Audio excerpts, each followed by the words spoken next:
Welcome back to Madman with the Box, your favorite Doctor Who podcast. And today we got a nice little show to talk about because, well, someone got fired for sure. Someone definitely got fired. And it was we'll get you. into that.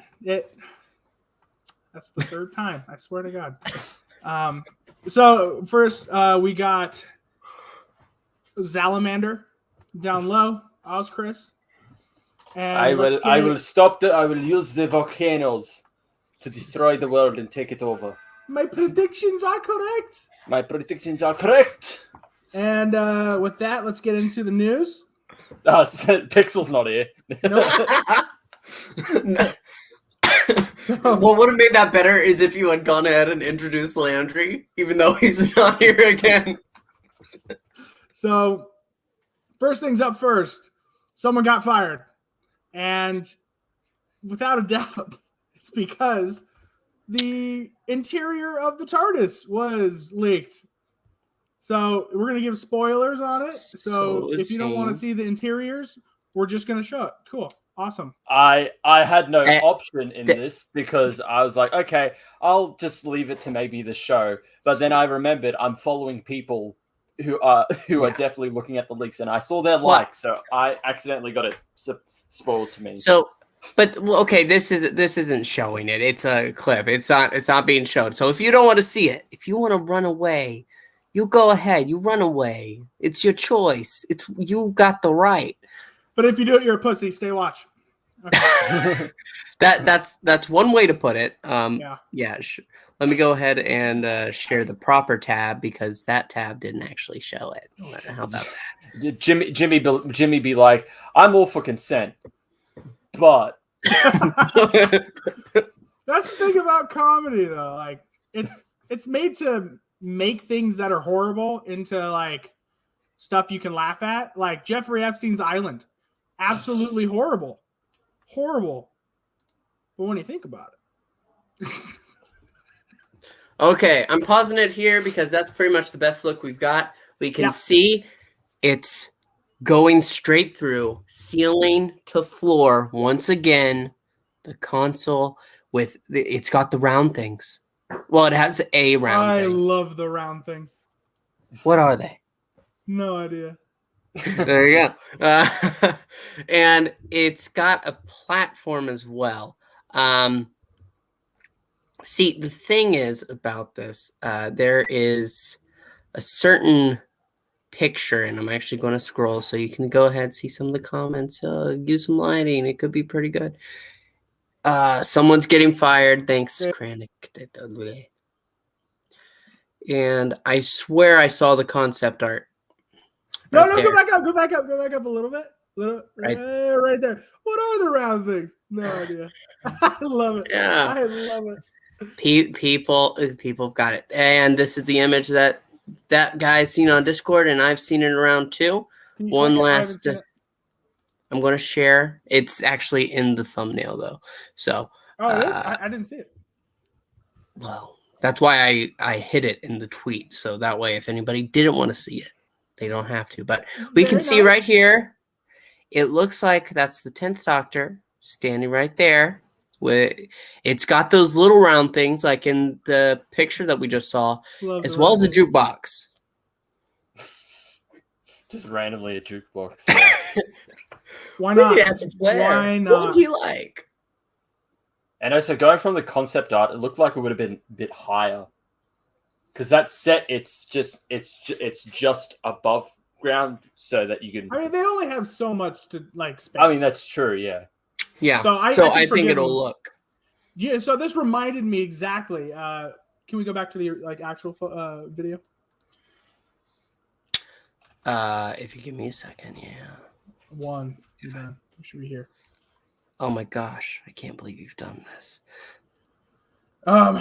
Screw it. Just share mine. Just share mine. Okay. Well, it doesn't really matter because of what it was. This is the concept art for Matt Smith's, and it reminded me of his. So, and like they're almost the same style of round things. You got the giant. Let me go here. You got the giant monitor And if you look in the video, there is a monitor.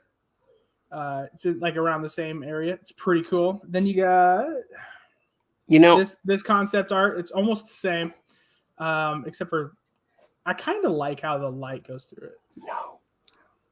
Yeah. And I think this one is almost exactly like it, if we're looking at it. I mean, parts of it. I mean, if you take out Here's the thing. If you take out this, it's pretty much it's almost exactly the same. But if you go back to your first one. Yeah. I hate to say it, but you know what? Jimmy's actually right. If you look at that concept art that we were just looking at, and that seems to be connected, it looks almost exactly the same with the roundels in the other one. You know what? This makes me think of RTD. As soon as he left Doctor Who, he saw the concept art and TARDIS design for Matt Smith's, and he goes, "Son of a bitch, I wish I did that." And so he's held on to this grudge for almost 10 years, guys. So, but look at the ramps. The other one, the concept art that you see a little animated David Tennant staring at. Oh, yeah. You can see that there are ramps there as well that are swirling all around. One's going up. So if it's anything like that, then yes, close to that too. Yeah. It might just be. Jimmy, you might be on to something for once in your life. I'm more right than you half the time. Okay. That 10-teen. Hey, we still don't know shit yet. That's what I'm saying. I'm going to remove that. Yeah, so that's pretty cool. I'm really happy because when I actually saw these concept art for the first time, I want to say a few years ago, I was like, that shit's badass. Why didn't we get that? Now it seems like we're getting it. But can you go back to the actual video again? No, it's gone. Okay. Well, I think it kind of looks like they're doing a mix between this concept art and a sort of homage to the first Doctors. Because it's like all white, but they couldn't even be colored yet, to be honest. But at the same time, if they keep it white, I think it would be kind of cool. Like it's like an homage to the first Doctor's, second Doctor's TARDIS. Marania would rather be Wong. What was the joke there, Jimmy? I don't know. I think we're going too far back. Though we have more news. We have more real news to talk about that's not interior related. Apparently, for the new season of Doctor Who, I wish Landry was here this week for us because he made a key comment about how the show needs to change. It needs to match the current era of television while remaining specifically, it's Doctor Who, distinctly Doctor Who. Well, it seems that he's getting his wish because I said the same thing. Okay.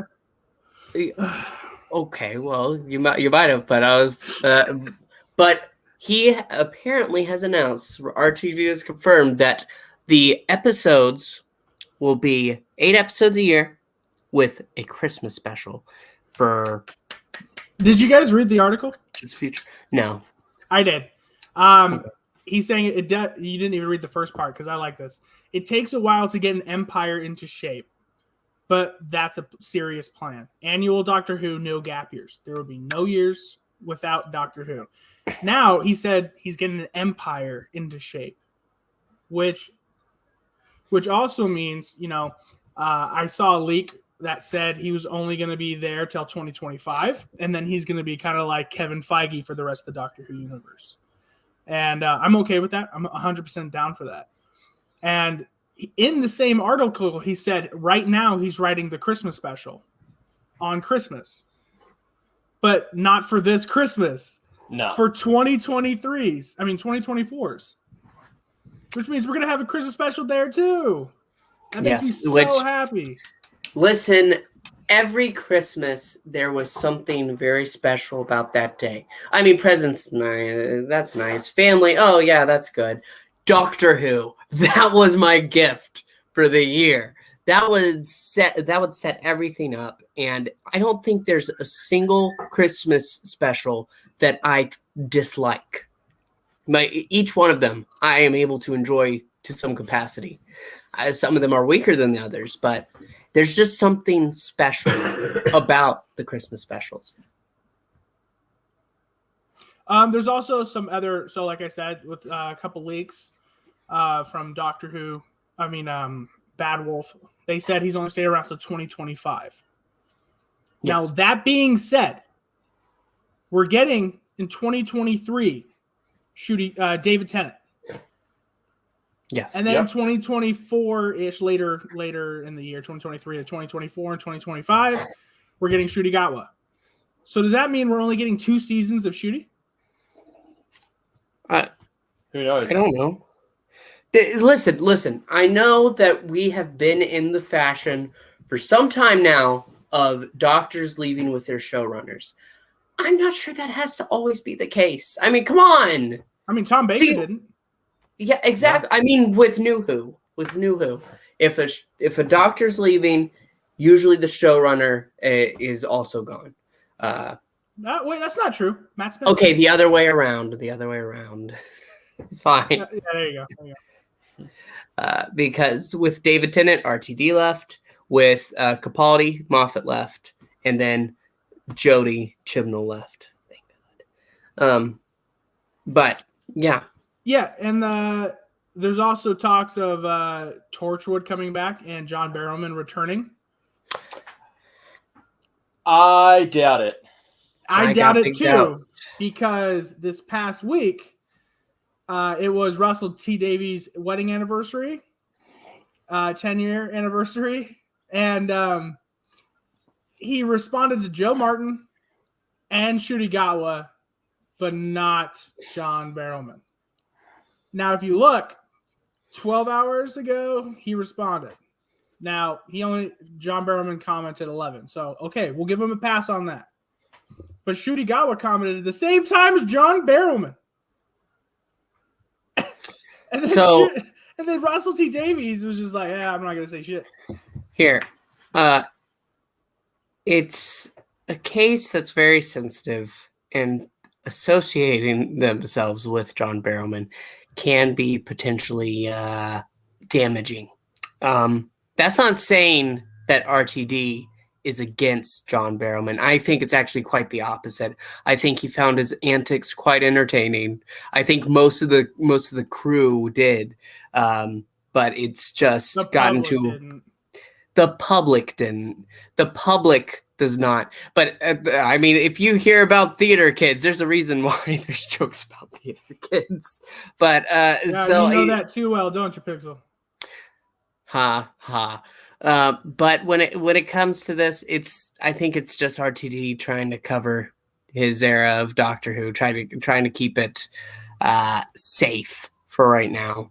And I don't think Barrowman's coming back. I don't. Whether or not he should, that's not for me to say. And it's not I don't care. I want him to come back.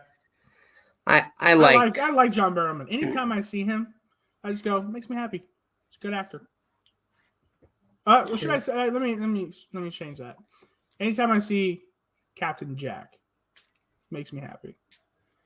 Would you want him to be recast? No. There we go. I don't think I can see anyone else playing Captain Jack. That's no one else. Fair. No one else has that sort of gravitas, and when he's on screen, you're just happy. No one else likes that. I mean, no one else is like that. That's right. Jukebox in the TARDIS. Yeah. What music would you think Ncuti's Doctor would have in there? Huh. ABBA. I can see that. ABBA. Just ABBA. For seriously, the only thing that came to my head was the Annie soundtrack. What? I don't know why. Coldplay for sure. No, that'd be Jodie's. Jodie loves Coldplay. It'd be her. Oh, K-pop. K-pop. No. Dalek invades the TARDIS. The Doctor just puts BTS on to defeat it.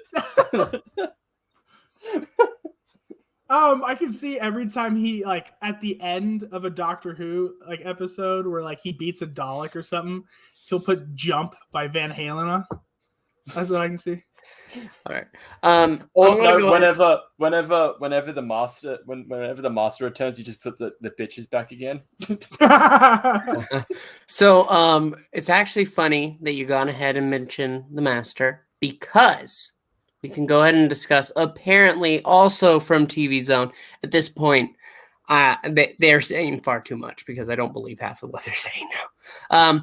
But apparently Doctor Who villains are set to get spin-off series of their own. Didn't we talk about this a bit ago? Daleks and Cybermen. No. Or you were in an entirely different world. We have not talked about this. I thought we talked about the Daleks and Cybermen, unless they're talking about like Weeping Angels or something. Nah, we have not talked about this. I swear we have. Are you cheating on us? Yeah, who are you talking to? Jimmy, what other Doctor Who podcast are you a part of, huh? Yeah. You're in the chat 50%. You better not have been taking Jimmy from us. I'm the 51st percent. I love Maranya, Sharon, Barbara Streisand. I think Shooty would. I can see him loving Cher for sure. If I could turn back time. Oh no, that's too cliche. Okay, so let's see. Villains potentially getting their own series. Daleks did have an animated web series just like 2 years ago. I didn't watch it. I should have. Said I would. I didn't. You have to understand, it's very difficult to inspire yourself when you're going through a truly terrible era. But now that it's been some time, it might be time to dig in. But with the potential for villains to get their own series, what? What?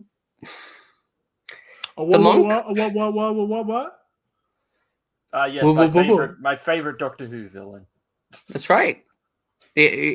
I don't know who else you could, because to do the master would just be too much. I feel.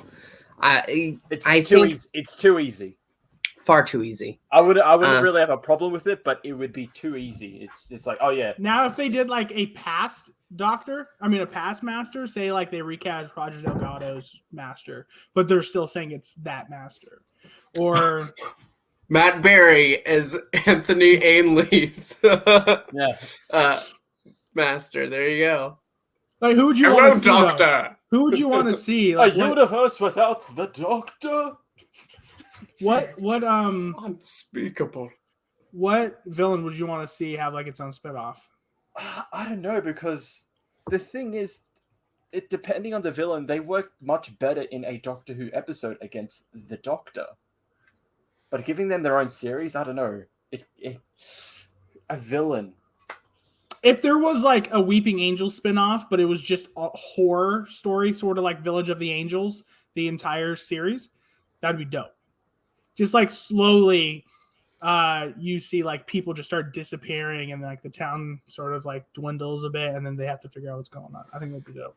But I mean, a source told the Mirror fans can expect to see Sontarans, Weeping Angels, and Sea Devils in separate series, showing what they get up to when the Doctor isn't there to stop them, along with the Daleks and Cybermen. Well, to be fair, the Sontarans is pretty easy. The whole series would just be them fighting the Rootans. They'd be colonizers. Yeah. I wouldn't want to see any Sontarans or Sea Devil stuff. I just don't care. I care about the Sontarans. I love Sontarans.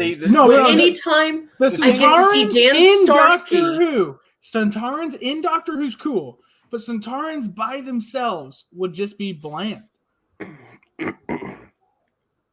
And Sea Devils would. The problem with Sea Devils, it's much like with Silurians. They just have the same basic premise. They want the Earth back. Yeah. So, but here's the thing. I think we're thinking too narrowly. We're saying starring. I'm not thinking that way. There was a show recently on HBO, and I think it actually got approved for a second season, but Zaslav may have come in to axe that. It was called, I believe, The Stranger, based off of a work of Stephen King's. And the villain of that story is this being that comes in and pretty much goes in for your children. But you mean that is what the Outsider? The Outsider, yeah, that. It was a good show. Yeah, that was only one season, and that was before Zaslav came back. Well, it was supposed to get a second season. It was confirmed for a second season. It came out in like 2017, 16, something like that. I know. I'm saying what it was. But, conspiracy show with the silence. Yeah, that could be cool. But no, that's what I'm saying. That's sick. You don't make them the stars of the show. You make them the antagonist. Yeah, the antagonist. Yes. So with that, you can go ahead and have some Tarns coming in and trying to take over Severance and go ahead, fight the Rutans all the way. How about the Vashta Nerada in a sort of like series in the style of like M. Night Shyamalan's The Happening? But good. Yeah, but good. But like good. I like the tone he gave us. I just didn't like the story. There'll just be a part in the episode where it's just Mark Wahlberg talking to a shadow. I'm just going outside. Okay. What? You telling me I have two shadows right now? Is that what you're telling me? See, he's the only guy in Hollywood who has like 5 questions per sentence. Pating spinoff. Pating spinoff, yeah.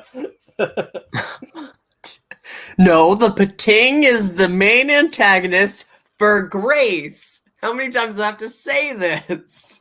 Dude, hear me out. In Demons of the Punjab, those demons that go around like right before everyone dies and stuff, like helps them out or like whatever. I can't remember exactly how it goes. That's how I feel about the episode or whatever. Yeah, exactly. I feel like if they did like a Sandman style of those with those characters where they go around and do like dream basically and death, what they do, I feel like that would be really cool. Go through time and like just experience what life is like in like a one-off anthology series where they just talk about what life is like. I think that'd be really cool. You know, with Peladon being one of the premier Big Finish releases, just dig back into that world of Peladon, bring it back. Why is nobody laughing? Oh, I mean, why is everybody laughing? What about a series with the Mara? The snake? Considering it works on temptation, possessing people in order to bring itself back. What about a show starring the Grand Serpent where they actually give him something to do? Yes. Oh, dude, I want that more. Dude, I love Craig Parkinson or whatever his name is. I love him. Yeah, dude, what a waste. What a waste. Quite. Yeah. Yeah, Jimmy has End of the World in the back. He has the wrong of the world. That's not the one we're talking about. Yeah, yes. Appreciate it, man. Yes. Okay, let's see how many things I have left. And we'll get into some. We talked about them already starting filming? Yep. No, we haven't. But they are starting filming. That's right, and I can show a picture, and it's nice. So excited, his screen froze for a bit. There it is. Action! Filming has officially begun for the next series, not the specials, the next series of Doctor Who. Yes. That's right. I like the first comment. So, outfit and TARDIS interior soon. You got one right. You just didn't know it was going to be the next day, did you? You unofficially got one right. Yeah. So here's what I'm going to do. I'm going to get rid of it, and we have to talk about. So, what we've seen of Ncuti thus far, we haven't seen a lot. However, in the trailer for the upcoming specials, he says, "What the hell is going on?" And he's standing. It looks like on that edge where Jodie was in The Power of the Doctor. It looks something like with that. Clouds. with clouds in the background. But apparently, RTD has revealed that the cloud background used for this shot was a one-off. You'll never see it again because the actual location will give away far too much. He said it exactly like that. Exactly. With the American accent and everything. Yeah, and suspense. Now, you know what I did notice? If you look at the photo, there's a little bit of orange reflecting off of him. He could be on Gallifrey. Could be on Gallifrey. Maybe. Now, would you want to see Gallifrey come back? I would hate that. I don't want. It's destroyed again times 2. So just. I wish it wasn't destroyed again because it demeans the Doctor trying to find Gallifrey. Well, even then, the end of Series 9, or was it 9? Yeah, Series 9 defeated that. Yeah, it still brought it back. It didn't end it for all time again. Yeah, you're right. It brought it back. It should have been fully a part of the universe once more. It wasn't. And it should have been a journey the Doctor was willingly going through, not he was trapped in his confession dial.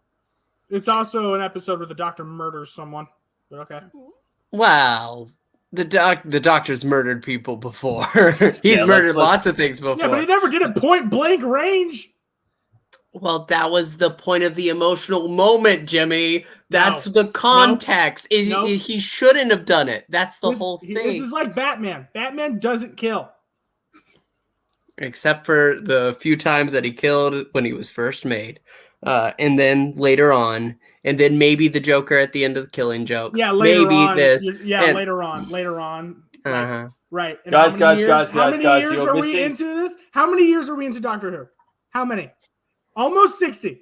We're a little bit later. We're already at the later part. You shouldn't kill. Point blank. Guys, you're missing the most important point.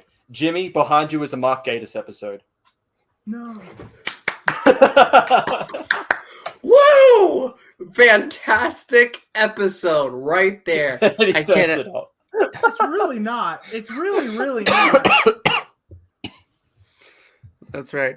Here we go. Batman. That's right. Batman doesn't go down either. Are you saying he's the role model that you should be aspiring to, Jimmy? You talking about Batman or the Doctor? I was just making a metaphor. Oh, an anecdote. Let's go ahead and look at one of your polls. How about that? Sure. So this one got 16 votes. Which is the best New Who companion? And Donna Noble came in strong. And I've been saying that forever. She's my favorite. She is my favorite. Yeah. Now, the next one. Give me a second. I can't remember what the next one is. 16 votes. Worst Doctor Who writer. Yeah, who's the worst Doctor Who writer? And that's, of course, Mark Gatiss. No. That's no, what it's the poll not. Says. It's Chris frickin' Chibnall. Right there. You can see it. I like how Gareth Roberts, I didn't think many people would vote for him. I don't like him, but at the same time, I didn't think many people knew him. Now, the next one got basically twice as many votes. At 57.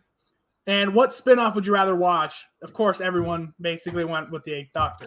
Now, of course they did. I want to see this so bad. Give it RTD. You're doing spinoffs. Give us the Time War with fucking Paul McGann. Paul McGann deserves more. Let's do the Time War again. Here we go. It's just a jump to the left. And a step to the right. All right, so the next one got basically 10 times the amount of votes with 539. And who's the best New Who Doctor? And Peter Capaldi won, surprisingly. Yeah. It's not a surprise. It's not a surprise. It should be a surprise. It's a big surprise. David Tennant's the most popular. But I'm guessing Peter Capaldi's the most popular among Whovians, diehard Whovians, and the only people who would go on Twitter to do a poll like this are probably diehard Whovians. It's just like the Fourth Doctor, and I do love the Fourth Doctor. I love the 10th Doctor, but the Fourth Doctor is considered like he was the most popular of the classic Doctors because he had that exposure, he had that energy that made him shine, and I think Tennant had that too. He had something that was special and made it a phenomena, and then it slowly got away from that. And so with that, you have to say, though, that Capaldi has one of the best performances just as the Doctor. I disagree. Period, I think. Really? Really? Yeah, that's why I said I disagree. You don't think he's had one of the best performances? Unless you're talking about single episodes. I'm saying performances in general. I think in his entire run. Yeah, I think he's had more. I think he had more like spectacular performances, even compared to David Tennant. Yeah, no, I wouldn't compare it to David Tennant. I think Peter Capaldi, if they would have stuck with season 8 sort of character tone of being grumpy and like kind of an asshole, and like over time took that apart. I think yes, for sure. But by the end of season 8, you're like, oh, wow. Okay, he's still kind of grumpy. Can't wait to see him in the next season. He's on a tank, first episode, playing guitar. It's pretty cool. And he's not even awesome. An asshole. He's just a lighthearted man. Like, he's kind of like Matt Smith a little bit in that. But then, again, season 10, like, brought it home for me. I love season 10 with him. Season 10 is fantastic. Yeah, season 10 is great, but the character kind of just changed randomly in season 9. But there's a reason why he's doing all that. He's going all out in that moment because he thinks that Moffat, this is the end. I'm reaching an end. It's another death. So with another death, he's just going all out. He'll bring a guitar. He'll play it, and it's fantastic, by the way, and all that. Yeah. No, that's stupid. Yes. Stupid. No. It was fun. It was good. No. See, this is what you like bad shit, okay? I don't like keep bringing this up. Shit.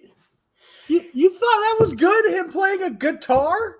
Onto the tank? It was spectacular. It's one of those things about fish in a tank?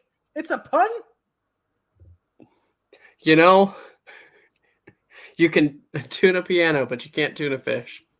I seriously can't. I can't deal with you. Answer my question. You think that was good?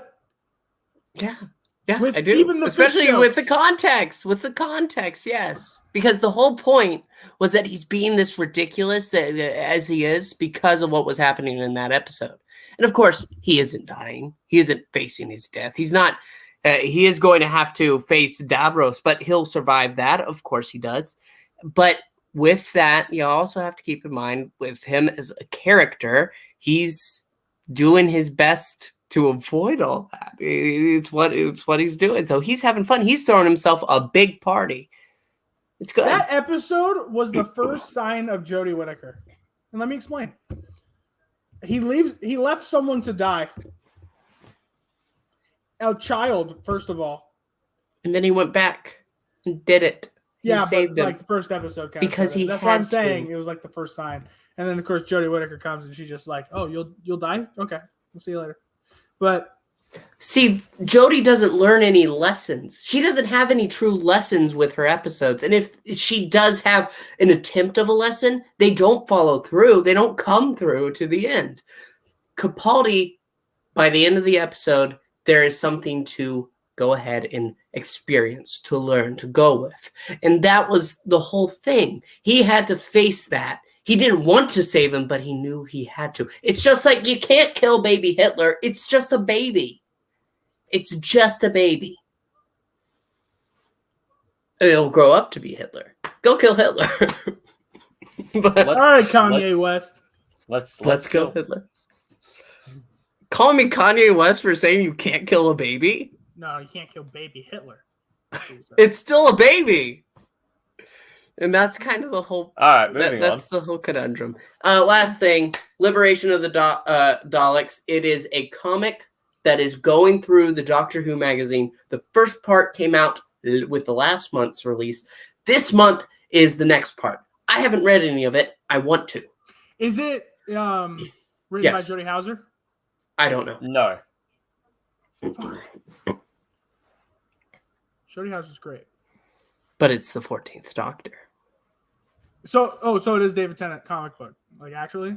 Yeah. Yeah, You think I can- It picks up straight away after the regeneration. Shit. And they consulted. Yeah, I need to check that out. They consulted RTD to make sure it somehow fits in between Power of the Doctor and the specials. Yeah. I like how you like, say. where's- I like how you say somehow fits. Like RTD couldn't just be like, "Well, I was gonna do this, but hey, you can make a comic book out of it if you want. I'll figure something else out." Who knows? I mean, I think it's to the point where you don't need to read it to watch the specials. No, It's just you something don't. I just want to read it. I want to read it. And look at that cover. That cover is fantastic. It is wonderful. I love it. Video City 1. Why is Jodie Houser the only one writing Doctor Who comics? Because she's amazing. And Titan Comics is broke. Yeah. So there's those two great reasons. Yeah, so like Video City 1. You kill baby Hitler, a new Hitler rise. I don't believe that. Well. Because I can give you don't an have to. example. I can give you an example why. Hitler killed himself. No one else took over. There's not another Hitler in Germany. I think it's talking about taking over the head of that evil, as it were. But anyway, that is the last of the news for me. The last of the news for you. Any other news? Yeah. I heard something about Hitler the other day. I thought it was funny. Ugh.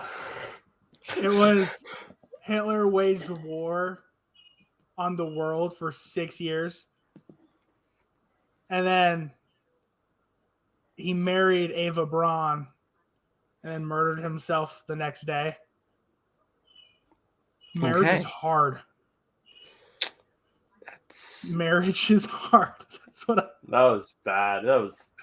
Can we move on? That was terrible. You know what? It's time to talk. That's not even a joke.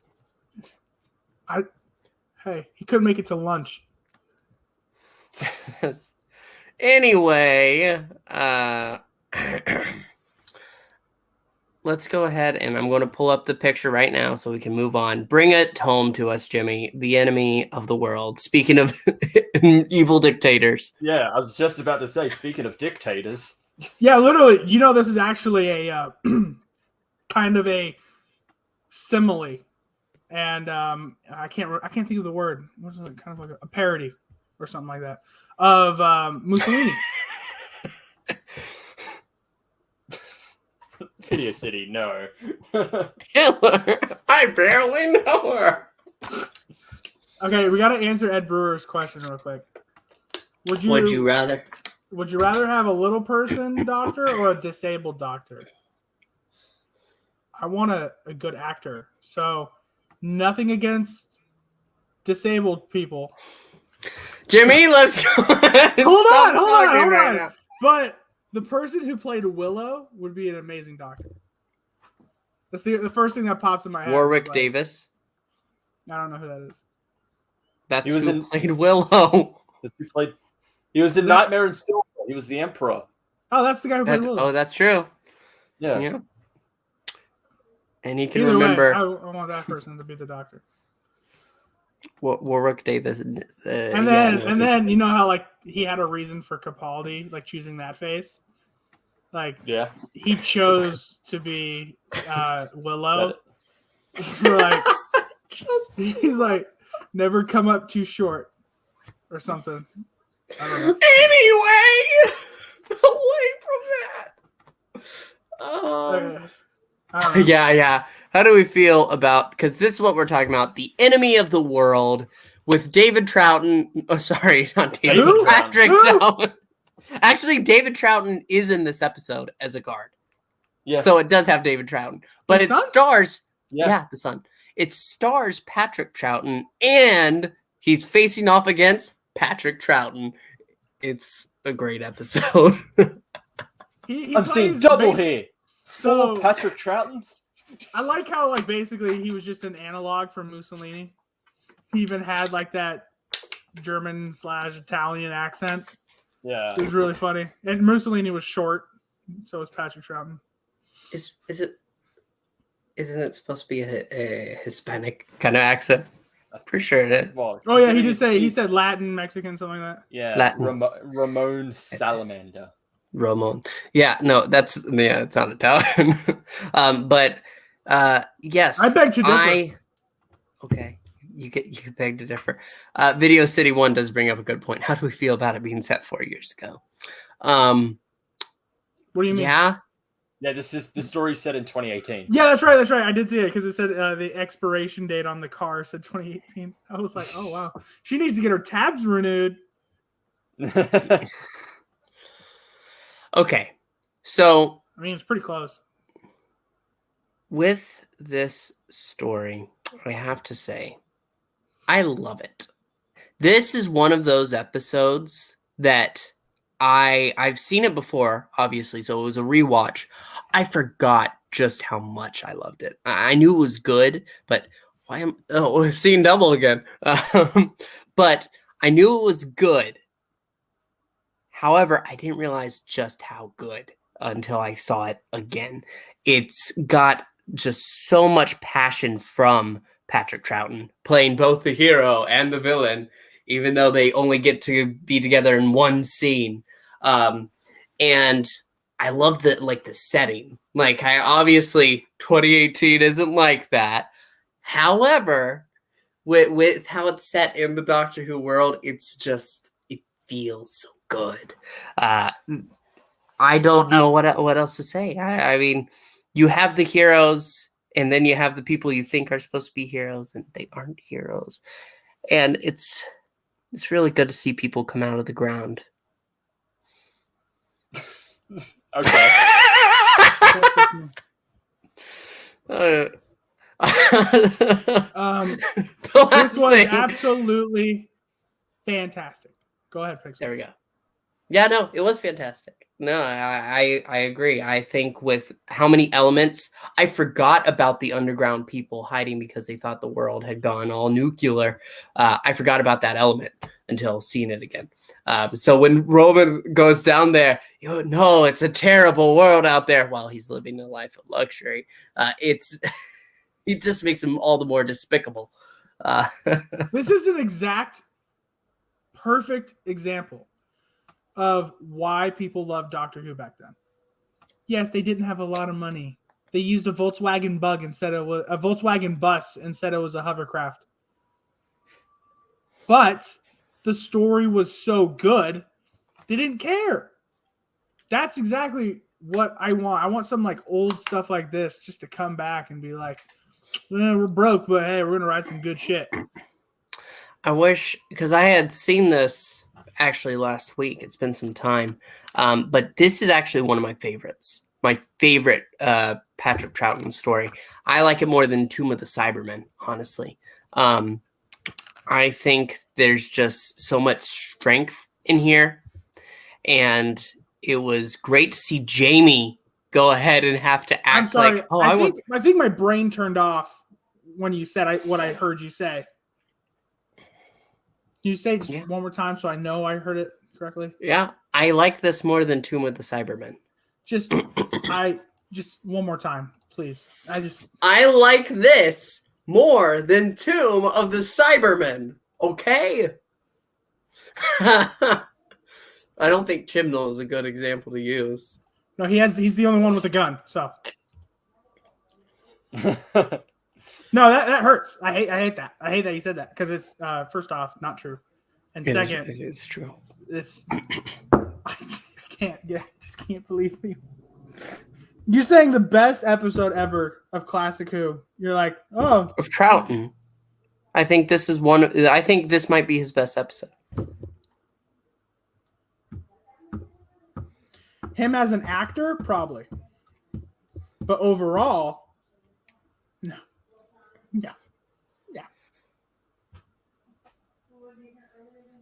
You know, it's really cool. You know, I'll give it credit. There is one thing better about this episode than Tomb of the Cybermen.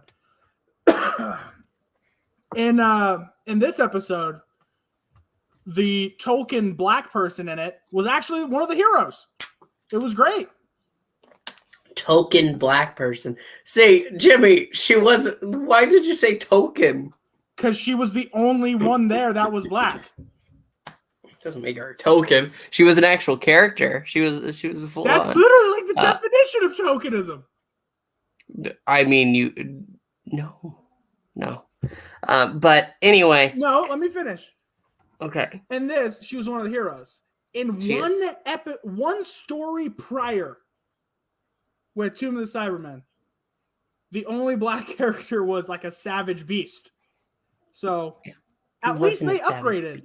They actually came through with something good instead of being kind of evil.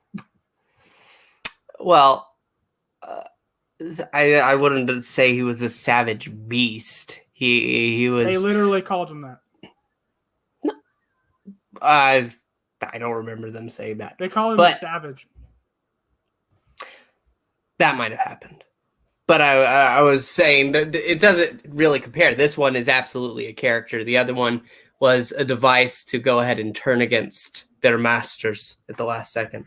But with here, no, I wish I could remember her name, though. It was one of those things that I went ahead and put down. Pariah, yes. She was great. Sadly, she dies. But she was great. All right, Chris. I thought this story was okay. I feel like it does drag on too much. Like around episode 5? Yeah. Yeah. But by episode 5, I'm like, why? This could have been done in 4 episodes. I thought the same thing. Like, this did not need to be a 6-episode story. This could have been done in 4, and I felt like really just out of it by like the episode 5. I'm like, there's still 1 episode left. Like, what the hell? I do. Patrick Troughton is the best part of this story as both the Doctor and as Salamander. I really like Jamie in this as well, but and then also the other different characters, like what's his name, Bennick. He's so despicable. Bennick. Yes. So he's just so evil, like classically evil. I liked him, but other than that, the story itself, I thought it was just fine. It was just an okay story. It's more propelled by thought it was above performances. average. I thought it was above average. Yeah, it's more propelled by performances than the actual. I mean, to be fair, that's also like half of old classic Doctor. That's true. Yeah. Yeah. No, I don't know. I just feel like it's really one of his strongest episodes. As an actor, yes. Are we doing Landry rankings now? Pretty much. This one needs it with you. Jeez. With me? Okay. See, I'd even put the Mind Robber, like acting wise, above this one. But barely. But I wish I could remember what I rated it. I wish I could remember what I rated Tomb of the Cybermen. But I think you did 7 for Tomb. Might have. All right, let's go into rankings because I feel like we've talked about this. Like, it was drawn out like 2 episodes too long, so there wasn't much to talk about. Can we talk about real quick? I love how childish and almost homeless space hobo he really was in the very opening scene. Yeah. It's a beach. The beach. And then he just gets naked and goes for a dip. Yeah. Love it. All right, so let's go into rankings. Professor Pixel. Like I said, this might be one of my favorite Patrick Troughton episode. So with that being said, I think I got to go ahead and sorry, Chris Chibnall. Imagine how do you feel about? How do you feel like? How do you feel sharing a name with Chibnall? But anyway, I gotta say this is. I think I'd go 9.5.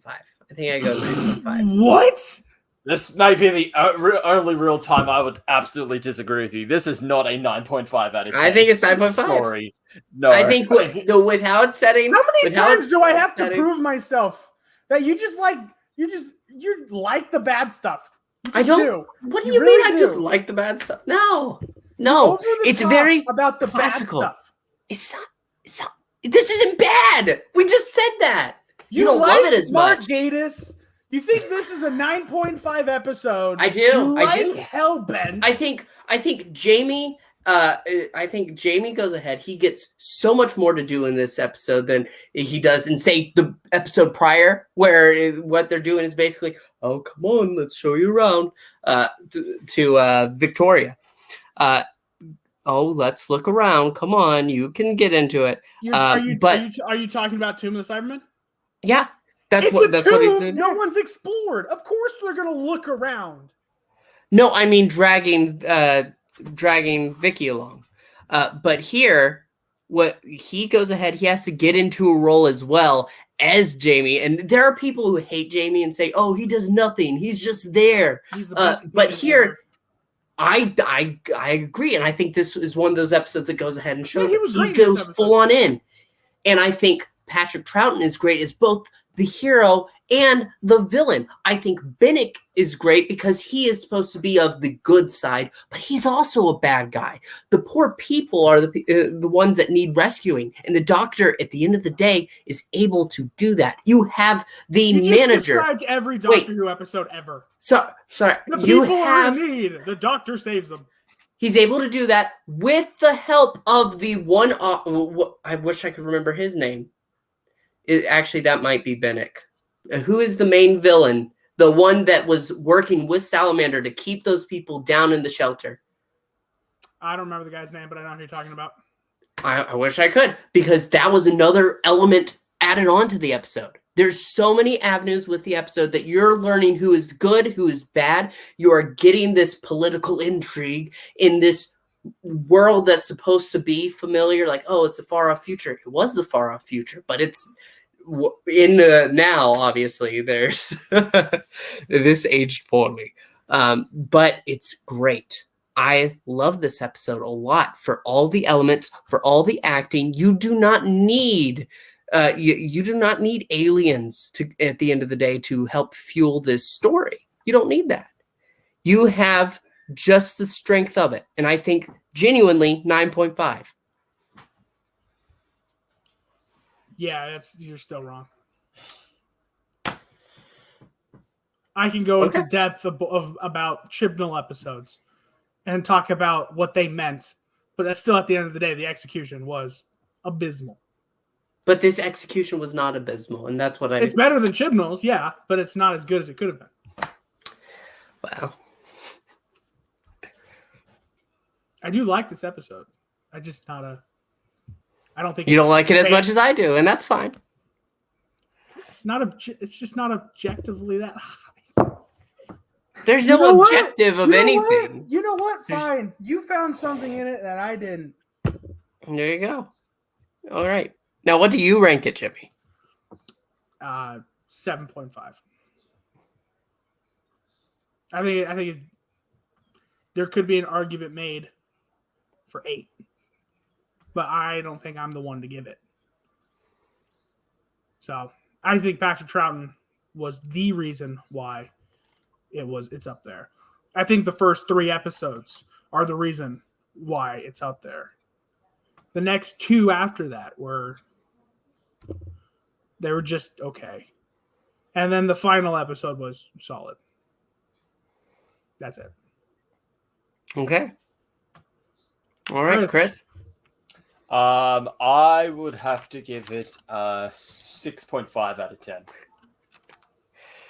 Wow. I thought it was okay. It is more propelled by the performances. But if the episode length was shortened to 4, I think it would have been much better. I would have propelled it up higher than a 7 if it was only 4 episodes instead of 6. I wish Landry was here. I think we could have a Peloton situation. But You see, for the time at the time when the episode came out, it would be an 8 out of 10. That's right. Literally would give 15, but at least one of those rankings. But Card Who does not reference the events of 2018, which this is set in, so I'd bump it down to a 5. We love you, Landry. If you're watching, we love you. All right. Jimmy, that's all our rankings. 9.5, 7.5, 6.5. You want to get us out of here? Everyone, before we leave, wish a happy birthday to Pixel, because that's why we weren't here last week, because he had a birthday. And so we want to say happy birthday to this guy who objectively is wrong half the time. Who knows? It might not even be his birthday. He might be wrong about that date too. No. Fairly certain about that one. All right. Happy birthday, Pixel. And thank you guys for watching. We'll see you next week. And goodbye. Geronimo. Alonzi. Geronimo.